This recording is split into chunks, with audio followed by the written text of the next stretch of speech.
Moi, ça fait 20 ans que j'enseigne en secondaire 3. C'est mon niveau préféré de toute la vie.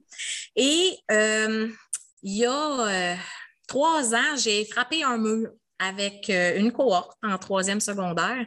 Et ça passait ou ça cassait. Il fallait que soit moi, je change ou que je changeais de métier carrément. Et j'ai décidé que moi, je changeais et j'ai participé à un camp qui s'appelle le camp LeadPed qui est donné par l'Escouade Édu.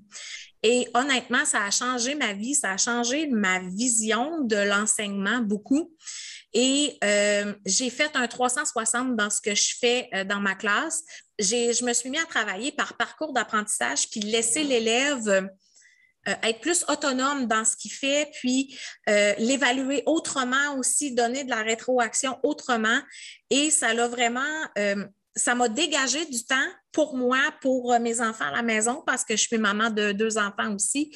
Ça l'a libéré ma tête beaucoup, puis ça m'a laissé place à faire des choses vraiment tripantes en classe. Puis ben, c'est ça que je voudrais vous partager là, ce soir dans le Créa Camp. Dans notre langage, dans le milieu de l'enseignement, je vous dirais que parcours d'apprentissage, c'est pas quelque chose qu'on entend souvent. Oui, certains vont l'appeler un plan d'apprentissage. J'aime moins l'expression plan, puis c'est un choix personnel parce que dans ma tête, un plan, c'est coulé dans le béton. Je pars de A, puis je m'en vais à B, puis tu sais, il y a une ligne droite entre les deux.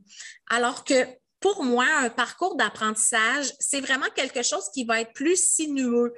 J'ai le droit de me tromper, j'ai le droit de demander de l'aide puis décider de revenir sur mes pas parce que là, oups, j'ai ajouté un nouveau morceau de casse-tête à mes connaissances puis là, bien, ça pourrait m'être utile pour pouvoir faire autre chose, mieux comprendre, mieux apprendre.